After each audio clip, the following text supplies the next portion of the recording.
Amis photographes, bonjour. On se retrouve aujourd'hui pour un tuto sur RAW-thérapie. On va voir le post-traitement d'une photo en noir et blanc sur RAW-thérapie. Enfin, j'ai dit noir et blanc. En fait, je vais plutôt vous parler de monochrome. Je reviendrai sur ce point de détail un peu plus loin. Avant de démarrer, on peut se poser la question: pourquoi utiliser du noir et blanc? Par exemple, si vous avez fait une photo que vous ne trouvez pas très bonne ou ratée, passez-la en noir et blanc, comme ça tout le monde dira: elle est forcément bien cette photo, elle est en noir et blanc. C'est du travail de pro, il a fait comme les anciens, super bons photographes connus. Bon, c'était une mauvaise petite blague. Plus judicieusement, si vous êtes comme moi, que vous avez ni Dieu, ni maître, et que votre travail en photo consiste plutôt dans la recherche d'éléments créatifs, être différent des autres, en fait, assumez votre créativité, alors il va falloir reconsidérer notre approche du problème. En ce qui me concerne, je pense que si une photo n'a rien à gagner à être en noir et blanc, il faut conserver la couleur, en déplaise au papy bokeh. Vous savez, ceux qui parlent souvent de photos noir et blanc intemporelles. Je ne pense pas que le noir et blanc soit intemporel. Par contre, une bonne photo noir et blanc ou couleur peut devenir intemporelle. Donc, la question n'est pas résolue. Qu'en fait-on du noir et blanc? En fait, votre cerveau est un poil paresseux. Il est également sélectif. Il aime bien les symétries, les répétitions, les motifs. En fait, il aime bien les mathématiques. Cela vient peut-être du fait que, comme disait Galilée, la nature est écrite en langage mathématique, sachant que l'humain est un produit de la dite nature. CQFD. Donc, si j'ai une photo qui comporte de belles symétries, des répétitions, etc., enfin, vous comprenez l'idée générale. Alors, il est peut-être intéressant de passer en noir et blanc pour faire exploser ces éléments mathématiques. Dans cette action, vous facilitez le travail du cerveau lors de la lecture de la photo. Vous lui mâchez le travail et il vous en remerciera. En supprimant la couleur, on fera ressortir incontestablement ces beaux objets géométriques. Je peux bien sûr pousser le raisonnement plus loin. Heureusement, vous êtes des artistes et dans ce cas, la liberté d'expression, c'est important. Je veux dire que la théorie est valable également dans certains cas pour des contrastes, pour faire ressortir un objet déterminant ou une composition minimaliste. Si vous avez compris le principe, vous savez à présent ce qui est important, ce n'est pas le noir et blanc, mais le monochrome. Si vous remplacez le noir par n'importe quelle couleur, cela fonctionnera toujours. Le monde qui nous entoure n'est pas plus le résultat de nuances de gris que de nuances de bleu. En fait, les couleurs n'existent pas dans la nature.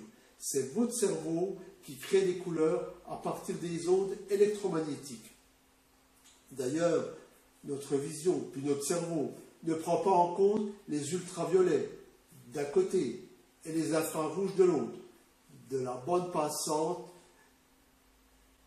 des ondes électromagnétiques est très limitée.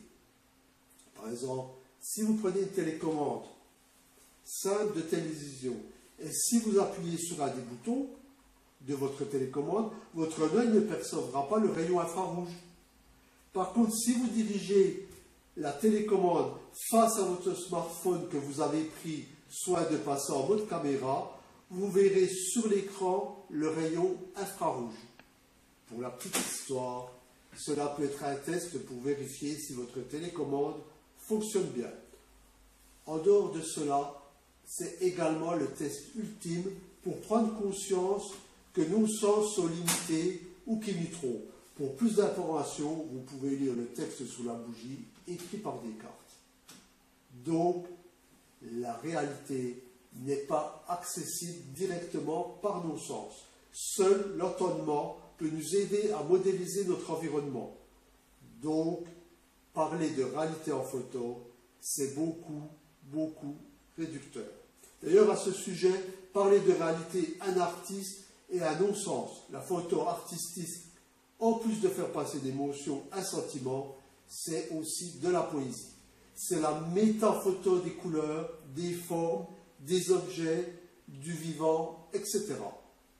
Pour s'exprimer pleinement, l'artiste a besoin de franchir la barrière de la pseudo-réalité pour accéder au monde sans limite de la composition.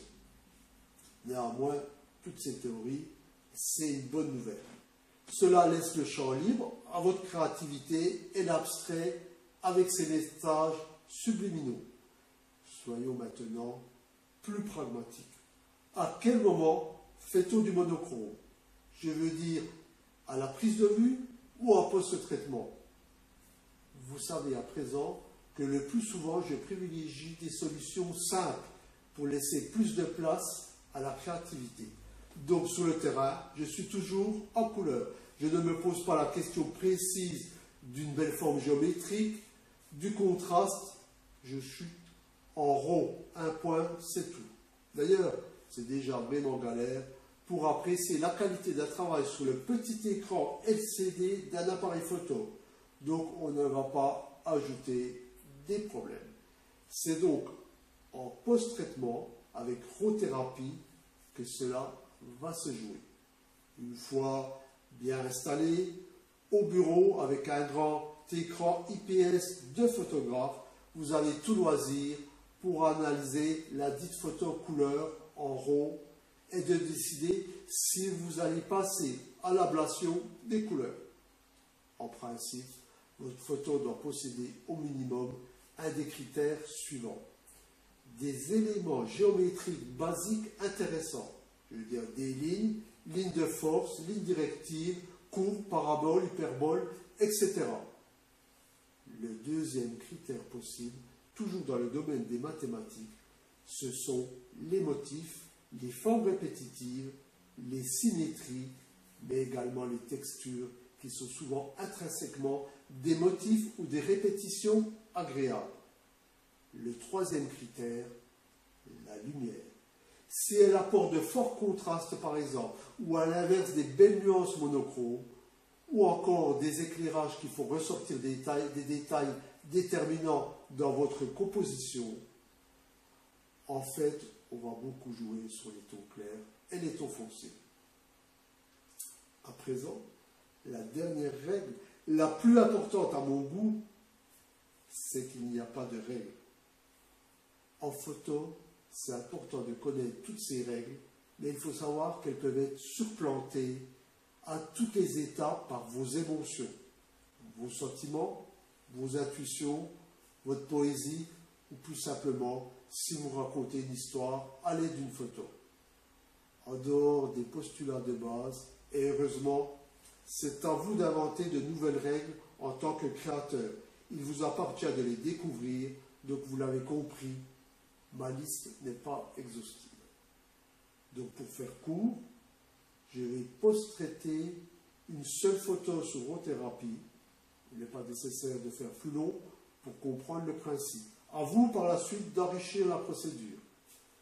Donc pour l'exemple, ce sera une photo pas super bonne à mon goût.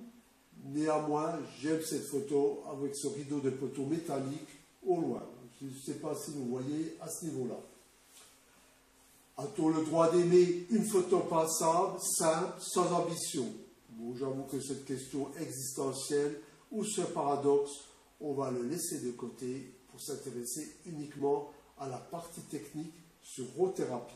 C'est parti, le temps de démarrer la bête.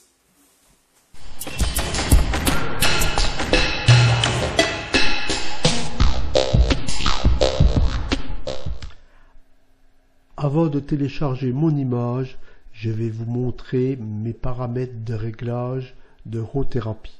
Comme ça, si vous refaites la manip, vous aurez le même écran que moi. Donc je vous rappelle que les paramètres, c'est le petit ici ce petit icône qui représente une table de mixage, je ne sais pas trop quoi. Donc je clique dessus. Là actuellement, si je vais à propos de, j'ai ma version, donc je suis sur Rotherapi 5.7. Donc ça c'est important de toujours mettre à jour, on est bien d'accord. Donc je vais fermer la fenêtre. Et donc au niveau des réglages, alors je suis en éditeur multiple, ça c'est pas un réglage par défaut et ça vous facilite bien la vie. J'ai également le bouton, la position des boutons copier-coller qui se trouve à droite. Voilà, et ici j'ai également ce thème de bureau. Donc ce thème parce que si on prend le thème par défaut, j'ai l'impression qu'on ne voit pas trop les bandeaux ou les grilles par rapport au fond. Donc bon, je trouve que c'est beaucoup plus convivial. Donc à vous de faire des essais. Par contre, si vous voulez commencer avec la même configuration, donc voilà mes réglages par défaut. Autrement, pour le reste, je dois être entièrement avec les réglages par défaut. Voilà, donc on fait OK. Et donc c'est parti pour charger mon image. Donc ici, je suis dans mon navigateur de fichiers. Donc je vous rappelle que la fenêtre ici, vous pouvez la fermer ou l'ouvrir avec les curseurs sur le côté à chaque fois. Donc Rotherapi est relativement simple parce qu'on n'a pas de menu. Tout est à l'écran. Donc il suffit de se balader pour retrouver les éléments. Donc j'ai mon navigateur de fichiers et là je vais aller chercher ma photo. Donc elle se trouve simplement dans les éléments à post-traiter. Et donc je clique 2 fois pour la charger en plein écran. Voilà, donc c'est un petit peu long, c'est une grosse photo.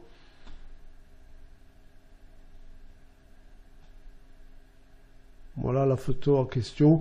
Il m'a fermé automatiquement le navigateur de fichiers. Je l'ai ici. Si j'en ai besoin, il suffit de cliquer dessus. Et si je veux retrouver ma photo, elle est ici. Donc ça correspond à mes éléments d'ouvert en fait. On va faire une petite révision. Je vais passer rapidement sur les boutons, sachant que si vous ne maîtrisez pas un minimum Rotherapi, je vous conseille de regarder mes vidéos précédentes. Donc Rotherapi, ça commence toujours un petit peu pareil. Je vais par exemple regarder si j'ai besoin de redresser cette photo. Mon sujet principal étant les pylônes au centre de la photo. Donc il est normal de les avoir relativement droits. Donc pour ça, je vais prendre mon premier bouton qui se trouve ici, où j'ai accès directement au menu géométrie. Ici, donc mon menu géométrie s'allume avec la barre bleue. Et donc je vais redresser par rapport à ce pylône-là. Donc je clique et donc je me mets dans l'axe du pylône et je relâche. Voilà, donc il m'a redressé ma photo. La deuxième consiste peut-être à c'est toujours un petit peu la même chose, à faire un recadrage. Donc je prends le deuxième icône, voilà, donc il est allumé, et là je vais faire un recadrage de ma photo. Donc en recadrage, je vais tout simplement supprimer cette petite branche là, pour le fun, c'est pas très important. Voilà, donc là j'ai fait recadrage de ma photo. Je l'ai fait en ratio fixe, c'est-à-dire que je ne peux pas changer le format de ma photo. Et donc, comme l'image. Donc, comme l'image, c'était comme le format de mon capteur, en fait. Donc, je vous rappelle qu'à partir d'ici, vous pouvez changer le format. Et donc, maintenant, la troisième chose en général que l'on fait sur une photo, ça va être la balance des blancs. Donc, ici, je ne peux pas vraiment faire la balance des blancs avec la pipette, parce que je n'ai pas de blanc de référence dans ma photo. Donc je vois pas trop de blanc de référence. Donc je vais simplement lui dire, donc il m'a ouvert le menu correspondant. Et là je vais lui dire que je veux une méthode qui est tout simplement la lumière du jour. Voilà. Donc là il va me faire la lumière du jour. Donc là je retrouve bien mes bleus, etc. En deuxième étape, je vais post-traiter cette photo un petit peu comme si je devais la post-traiter en couleur. Donc à partir de là, on va vérifier 2-3 choses. Je vous rappelle que de l'autre côté, vous avez ce petit menu qui vous permet de faire des vérifications sur votre photo. Si vous ne maîtrisez pas trop l'histogramme, dans un premier temps, vous pouvez travailler avec ces icônes. Donc j'ai mon premier icône qui est tout simplement le focus. Donc si je regarde, j'ai de la netteté au niveau des pylônes, enfin des pylônes ici, et également l'avant-plan avec la barrière. Donc moi ce qui m'intéresse, c'est avoir de la netteté ici. Il est évident que si j'avais pas de focus sur cette partie-là, je ne développerais pas cette photo. Ça serait pas intéressant parce que ça c'est mon sujet principal. Donc c'est normal de les avoir nets. Bon, sauf s'il est volontaire de faire du flou. Donc je peux enlever mon focus. Là je peux vérifier éventuellement si j'ai des ombres bouchées. Bon, j'ai un petit peu de noir ici, mais c'est pas gênant. Et éventuellement des parties cramées, j'en ai pas. Donc un tout petit peu au niveau des vaguelettes là, mais ça c'est pas très important. Voilà, donc là dans un premier temps j'ai quand même très rapidement, ouais, c'est là qu'on voit quand même que RAW-thérapie est relativement performant. J'ai fait une verticalité, j'ai recadré ma photo et j'ai également réalisé la balance des blancs. Donc à présent on va pouvoir faire un premier développement automatique de cette photo. Pour un développement automatique, comment ça se passe sur RAW-thérapie? Vous voulez rapidement développer une photo ou éventuellement ça peut servir le démarrage de votre travail, la base, on développe en automatique et après on amène des corrections. Pour beaucoup de photos, je travaille comme ça vous facilite la vie. Donc la manip est relativement simple. Vous allez dans exposition, donc ici. Voilà, donc il est allumé, j'ai mon petit bandeau bleu toujours. Et donc ici, je lui demandais tout simplement de faire un calcul de courbe tonale, similaire au film. Donc ça veut dire que c'est similaire à un film. En fait, ça correspond beaucoup sur votre appareil photo. Si vous réglez votre appareil photo et que vous voulez travailler en JPEG, c'est un petit peu ce que va faire votre appareil photo. Donc c'est similaire à votre appareil photo en fait. Voilà, donc je travaille similaire à un film. Donc là j'ai déjà développé mon photo. Donc c'est une photo qui est fortement contrastée. D'ailleurs ce qui m'intéresse ici parce qu'il y a une lumière assez forte au fond. Donc je suis beaucoup éclairé dans cette partie-là. Et j'ai ici ces parties, le métal qui est pratiquement bouché. Donc à partir du calcul de courbe tonale, je vais pouvoir amener des corrections. Donc je vais tout simplement lui dire que je vais mettre similaire film, toujours ici, et je vais travailler ici avec un outil qui correspond à une courbe paramétrique. Donc la courbe paramétrique, c'est pareil, c'est quelque chose qui peut être très intéressant pour le débutant, sachant que quand j'ai une courbe ici de cette forme-là, il n'est pas toujours évident de savoir retrouver les zones bouchées, les zones, on va dire, cramées même, et de pouvoir amener des corrections. On peut être un petit peu perdu. Donc la courbe paramétrique est une courbe qui va vous assister dans la manipulation, tout simplement. Donc je clique dessus, voilà, donc elle apparaît ici, et j'ai même pas besoin d'aller faire des modifications directement sur ma courbe, où c'est toujours un peu délicat.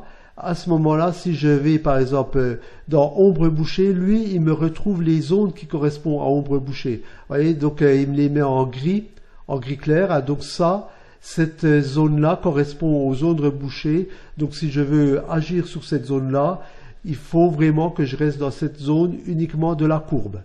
Les zones sombres, donc là forcément elles sont beaucoup plus étendues. Donc c'est pareil.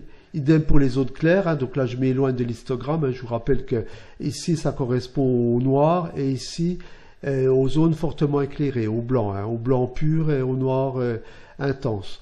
Et donc, haute lumière, bon ben là c'est encore pire, hein, je suis vraiment dans cette partie-là. Voilà, donc je vais faire un essai avec les ombres bouchées. Donc voilà, si je remonte les ombres bouchées, voilà, à l'inverse, là j'ajoute du noir, hein, et à l'inverse, je corrige. Hein, donc là, vous voyez, je corrige. Donc je corrige. Bon, c'est peut-être pas suffisant. On va corriger également les zones sombres, hein, c'est un petit peu pareil. Voilà, donc là, je commence à récupérer du détail dans cette partie-là. Et au niveau des zones claires, bon, je peux toujours regarder ce que ça donne, mais je vais plutôt faire l'opération inverse. Et donc je vais faire ça également au niveau des hautes lumières. Voilà, supprimer un peu des hautes lumières. Donc là je perds du détail. Bon, je retrouve du détail. Bon, je ne vais pas trop pousser les curseurs au niveau des zones lumière. Bon, peut-être qu'au niveau des ombres bouchées, enfin des zones sombres, je suis un petit peu grisâtre, hein, ici, donc j'ai peut-être un petit peu poussé trop sur les curseurs. Hein. Comme je vous ai toujours dit, à chaque fois qu'on utilise les curseurs, il faut être très vigilant sur les amplifications. Hein. Il faut toujours faire ça modérément, hein, parce qu'à chaque fois qu'on fait trop fort, on récupère des défauts. En fait, je n'ai pas choisi une photo simple, hein, elle comporte beaucoup de problèmes de lumière, mais bon, c'est aussi bien pour le côté pédagogique, on va dire. Voilà, donc là, normalement, j'ai fait un premier développement, donc des fois, ça peut être, pour une photo, ça peut être suffisant. Bon, il est évident qu'ici, on va pousser le développement un peu plus loin. Donc, ensuite, qu'est-ce que je peux faire sur cette photo? Bon, je peux encore faire de petits réglages ombre et lumière. Par exemple, ici, je peux encore essayer de récupérer des choses. Hein, donc, avec le bouton ombre. Voilà, donc je regarde ce que ça donne. Voilà, donc, bon, si vous voulez, c'est un petit peu la même chose que précédemment, hein, où je récupère.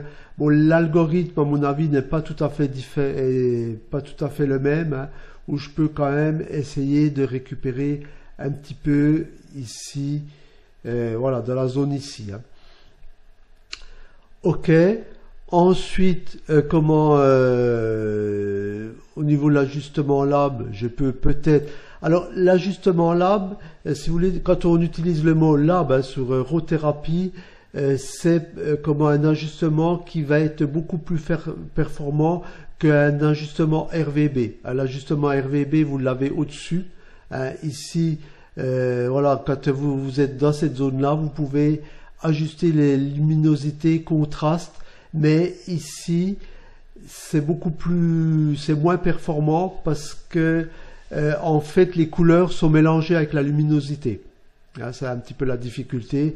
En mode lab, on va séparer la luminosité des couleurs. Hein, donc, vous aurez quelque chose de nettement meilleur au niveau du développement. Hein, donc, en principe, moi, je n'utilise très très rarement ces curseurs-là. Hein. Je vais tout de suite passer à ce niveau-là. Hein. Donc, à partir de là, je suis perdu. Ici, je peux réinitialiser, je vous rappelle, mon curseur. Et ici, je peux y aller. Voilà, on ne va pas dépasser 5 par étape. OK pour l'ajustement lab. Si je vérifie les paramètres de ma photo, ici, c'est une photo qui a été prise à 100 ISO. Bon, avec une vitesse relativement élevée, au 70. Donc, je vais quand même vérifier si j'ai pas des problèmes de capteur à ce niveau-là. Donc, ici, si vous regardez, j'ai un filament rose qui est pas très sympa. Et ça vient du fait des fortes... ça arrive souvent quand on est très fortement contrasté, hein, entre le noir et le blanc. Donc ça, je peux corriger mon capteur de Bayer ici. Donc vous avez ce curseur qui est prévu pour. Et ici, je vais tout simplement passer en correction automatique. Donc ça, on l'avait vu. Dernier tuto, hein, vous avez vu, c'est ça disparaît. Pourtant, je suis en ISO 100 et j'ai bien des problèmes de ce type-là, qui sont en principe plus des problèmes liés aux ISO. Mais quand on est fortement contrasté, on a également ce problème-là. Donc voilà, donc c'est pas la peine de pousser plus loin. Je pourrais aller plus loin, 3, 4, mais là apparemment c'est très concluant. Donc je refais la manip pour les gens qui n'ont pas eu le temps de voir. Alors regardez bien dans cette zone-là et je vais supprimer la correction automatique. Voilà, donc si je la supprime, voilà, le liseré rose vient d'apparaître et donc je vais bien sûr remettre ma correction automatique. Voilà. Si je regarde ici, j'ai un tout petit défaut de luminance, mais vraiment il est très léger, donc je peux aller effectivement également le corriger ici. Donc on l'a vu dans le dernier tuto. Donc ici je vais aller tout simplement dans réduction de bruit, et donc ça c'est les petits points comme ça qui apparaissent, c'est un problème de luminance. Et je vais pouvoir supprimer la luminance un tout petit peu, je vais la pousser. Voilà, donc elle est, voilà, donc là je suis un petit peu plus uniforme. Bon, je pourrais aller plus loin, comme je vous dis d'habitude, on va rester très, ne jamais faire trop fort sur les curseurs. Voilà, donc j'ai corrigé ma luminance. Si je la supprime, donc pareil, on voit la trame qui apparaît et de nouveau la trame qui disparaît. Voilà, donc j'ai fait un petit peu des corrections de base. Donc là maintenant, je vais pouvoir passer sur mon traitement noir et blanc. Je vais trouver le noir et blanc dans tout ce qui concerne les couleurs. Donc c'est cette icône ici. Donc je clique dessus. Et donc à partir de là, je vais tout simplement chercher le noir et blanc. Donc je vous rappelle, c'est un système à bascule, hein. C'est-à-dire si je passe en noir et blanc, je vois ma photo en noir et blanc et éventuellement si je veux abandonner ce type de traitement, il suffit de recliquer dessus. Voilà. Donc à bascule. Ensuite, je vais travailler en mode égaliseur de luminance. Voilà. Donc à partir de là, je vais prendre au niveau des courbes des points de contrôle, minima, maxima. Bon, ça aussi, je pense qu'on en avait déjà parlé. Donc ici, mes couleurs sont décomposées sous forme d'égaliseur. Et donc, je vais pouvoir très simplement agir sur une partie ou une autre. Donc, c'est intéressant au niveau du noir et blanc parce que je peux avoir besoin de minimiser ou maximiser des zones couleurs. Donc, et d'ailleurs, je peux également retrouver ces zones grâce à la pipette. Ici, si je m'en vais, et si je vais sur une partie ici, par exemple ici, ça c'est le bleu du ciel. Donc, le bleu du ciel, vous pouvez le retrouver ici. Voilà, il vous dit à quelle zone il se situe. Donc voilà, donc là j'ai bien le bleu du ciel. Je peux me balader et retrouver chaque élément et à partir de là, je vais pouvoir minimiser ou maximiser. Il suffit de bouger le curseur. Donc par exemple, si je veux rajouter du ciel,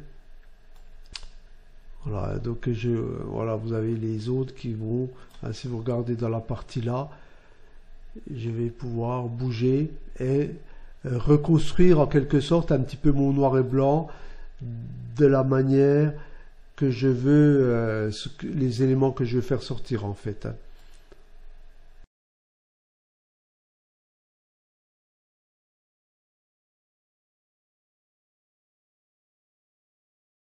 Bon, je ne vais pas trop passer de temps, vous comprenez le principe, donc à partir de là, si je veux, bon, je vais faire ressortir ici pour avoir mes pylônes en fond qui ressortent, et donc je peux travailler comme ça sur l'élément principal.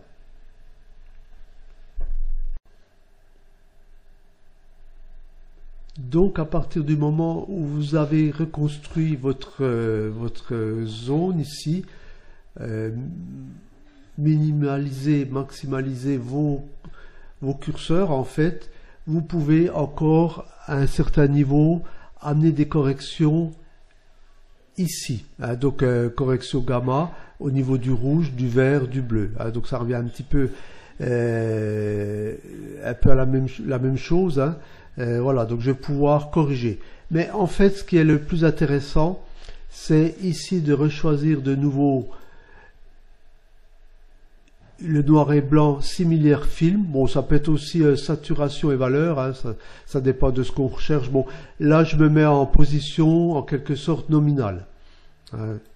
Voilà. Et donc là, je vais reprendre ma courbe que j'avais tout à l'heure, qui était bien pratique. C'est ce qu'on appelle les courbes paramétriques. Hein. Vous allez la retrouver dans beaucoup de domaines au niveau de rothérapie, ce qui me permet de pas intervenir directement, mais plutôt d'intervenir intelligemment grâce au curseur ici. Et donc là, je vais pouvoir amener des modifications. Hein, donc, si je veux, pareil, hein, si je veux bouger mes ombres, les ombres bouchées, etc. Bon, ce qui va surtout m'intéresser ici, c'est les zones sombres. Au niveau du noir et blanc, vous voyez, je peux aller à l'extrême ou à l'inverse ici. Hein, donc on voit très bien que ça réagit parfaitement.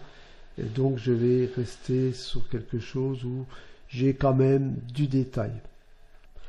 J'ai terminé mon traitement qui mériterait d'être peaufiné. Néanmoins, on va s'arrêter là pour le traitement noir et blanc.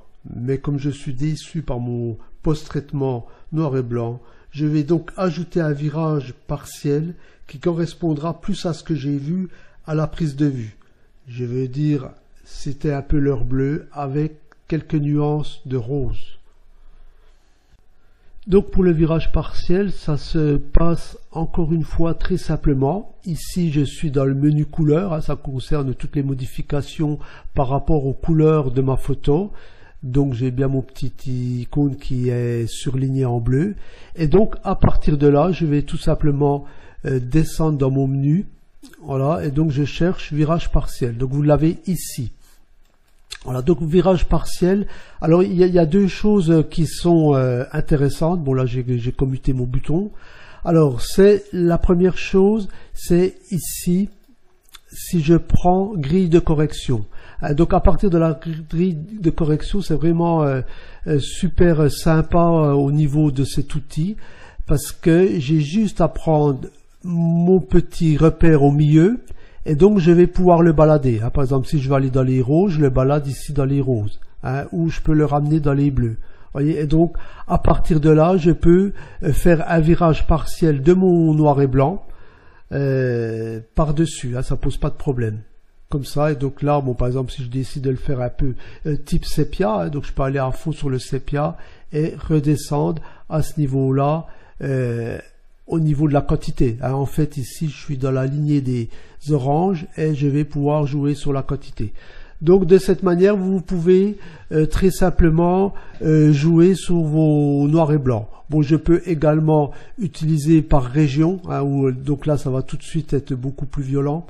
Hein, voilà, donc, de la même manière, hein, ici, je suis dans les nuances orange et linéairement, si je suis sur une diagonale à 45, je vais pouvoir jouer. Et pareil ici pour les bleus. Hein. On va peut-être les remonter un petit peu, voilà. Et idem ici pour les bleus ou les roses. Et entre temps, je peux jouer sur les nuances intermédiaires. Maintenant, à mon niveau, je vous ai parlé d'un ciel bleu, l'heure bleue en fait, avec des nuances roses. Donc ça suppose que je vais être obligé de jouer sur deux couleurs. Je vais faire un virage partiel sur deux couleurs. Alors, à partir de là, je vais utiliser saturation de couleurs. Voilà, et donc ici, je vais pouvoir jouer sur mes deux couleurs. Donc, la couleur qui m'intéresse, c'est le bleu. Voilà, donc là, je vais pouvoir jouer sur le type de bleu. Et donc, également sur le rose.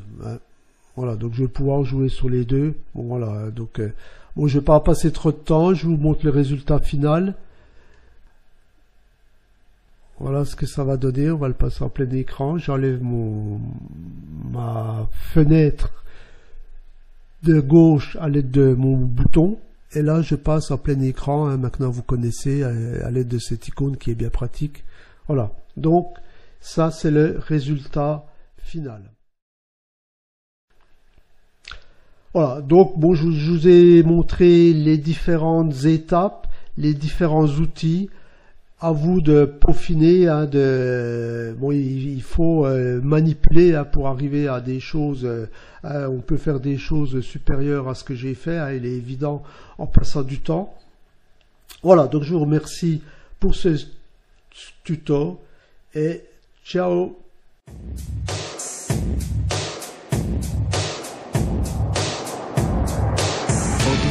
Audia.com